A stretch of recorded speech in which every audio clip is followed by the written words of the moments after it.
Hey, what's going on? It's your boy BT, and I came here to talk some boxing with the thousands of True School Sports subscribers. Now, I hope wherever you guys watch this video that you're safe and that you're doing whatever you got to do to make sure you don't get caught by this coronavirus.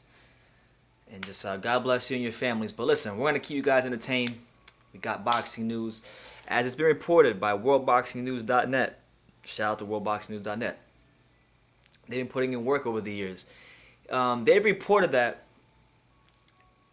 Andy Ruiz Jr. and Charles I Walk This Earth Like a God Martin, they might be fighting in the final eliminator for the IBF for a potential shot at Anthony Joshua. Now, in the article, they report that, after Joshua fights Pulev, should he, because after Pulev right now, he is the number one in the IBF. Right now, Kubrat Pulev stands alone as the number one contender in the IBF. He was scheduled to fight Anthony Joshua next on June the 20th. Obviously, that got scrapped because of the coronavirus. So whenever they reschedule a date, he'll be fighting Anthony Joshua. So if Joshua does what he's expected to do and beats Pulev, then that's going to open up the number one spot in the IBF. So the number two is Charles Martin.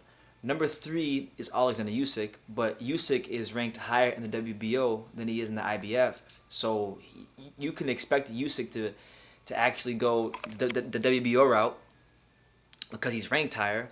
In the article, they stated that, that sources they had are telling them that Michael Hunter won't be going the IBF route, that he'll actually be going the WBA route because I believe he's ranked number 9 in the WBA. He's 4. So then that leaves Ruiz at 5. So the number 1 guy is fighting Joshua next. The number 3 guy is ranked higher in another sanctioning body. And the number 4 guy is going to go another route. So 2 versus 5 will fight for the 1 spot. And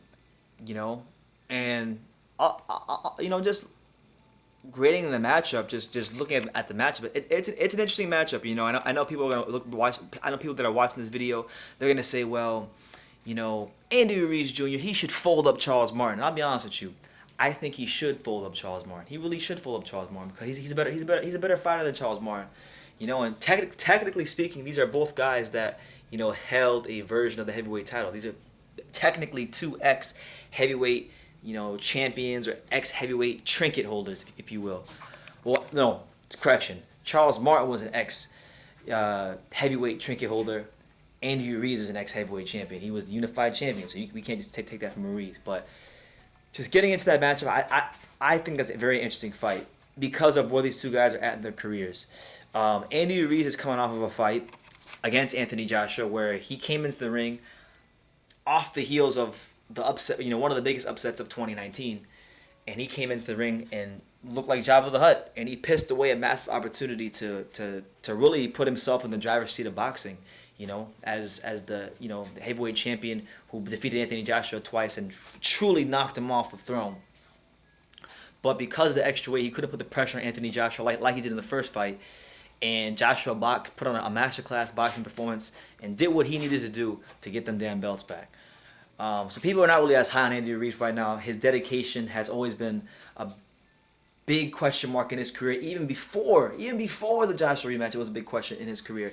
But now that question mark looms even larger. Now that he's been champion, now that he's got the money and all the luxuries that come with being champion, all the fun things that come with being champion, he's really enjoyed that part of being a champion. As to with Charles Martin, he's an interesting case because Charles Martin, many of you may not remember, but there was a point in time where Charles Martin was getting some decent hype here in America. He was looked at to be a solid prospect on the way up, and then he fought Glaskov 2 weeks after Tyson Fury vacated his belts after beating Vladimir Klitschko, and he won the title in very weird circumstances. Glaskov broke his leg or his foot or whatever it was, and he won. He got the decision. He won. So he didn't really look impressive in the fight where he became champion, and then he basically did what many people believe to be selling the belt to Anthony Joshua in his fight, and then he went into he fell into his own mental health problems himself. Many of you guys may remember Charles Martin was going crazy talking about being a ninja and doing drugs and being a CIA agent. I have the videos on my channel. But You know, it seems like Charles Martin has actually, believe it or not, and fair play to him, God bless him. It seems like he's actually dedicated himself to boxing. You know, because I have seen some decent improvements from Charles Martin. You know, he's on a bit of a winning streak right now. He beat my friend Gregory Corbin, beat him in Texas pretty soundly. Then he fought Daniel Martz, who was a journeyman pretty much, and made easy work of him. And then in probably the biggest win of his career on the Wilder Fury undercard, he was the co-main event on the Wilder Fury 2 undercard. He fought Gerald Washington. Yes, that Gerald Washington, the same Gerald Washington that was outboxing Deontay Wilder and looked pretty damn legit when he fought Wilder on short notice in 2017.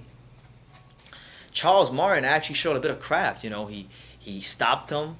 But it was the way he stopped him. You know, he caught Washington lunging in with some dumb stuff. He took a step back and shot a really nice left hand right on his chin and got him out of there. So look, Charles Martin, are we going to confuse him with Larry the Eastern Assassin's Holmes? Absolutely not. But Charles Martin, Prince Charles Martin, he's a strong, big heavyweight. He seems to have a new lease on life. He's not in that dark, sunken place he was in before.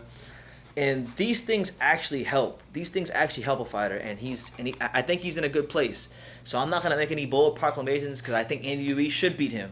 But what I will say is, if this fight happens, because it looks like it's lining up to happen after if Joshua can knock out the mandatory obligation. If this fight does happen, I'm gonna tell everybody out there: don't count on Charles Martin. Don't count him out. I think it'll be for him it'll be a career-defining fight, and. Andy Ruiz is one of those guys where, yes, he's got great hand speed. Yes, he's got crazy hand speed. But if you can move around the ring, if you can show a bit of craft, you'll always have a chance against Andy Ruiz. And if you can show a bit of craft and you have some punching power, you can beat an Andy Ruiz.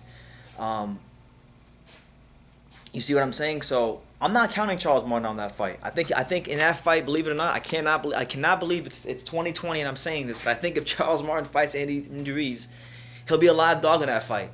And I love a good comeback story. He was a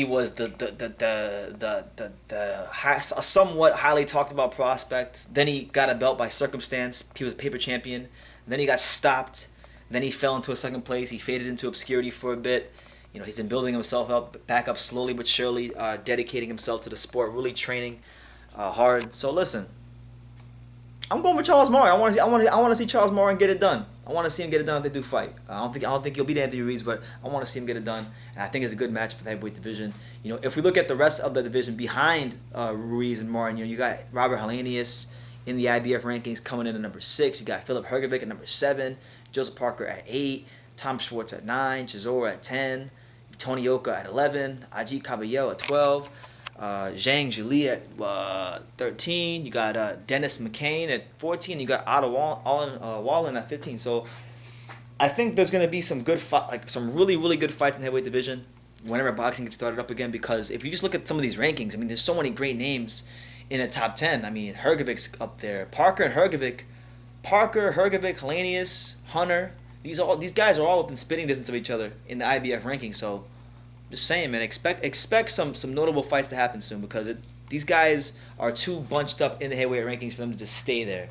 And, we're going to find out who's a contender and we're going to find out who's a pretender real quickly in 2020 when the coronavirus subsides, whenever the hell that is. So, let me know what you guys think in the comments down below. Andy Ruiz, Charles Martin, rumored to be fighting in the IBF title eliminator for the soon-to-be vacant number 1 spot following the Joshua Pulev fight. What do you guys make of that matchup? What kind of chance do you give Charles Martin? And just leave your comments down below. Take the time to subscribe. Like I say in every single one of these videos, you can love me or you can hate me, but I'm just Kid from Daniel. So until next time, take care, guys.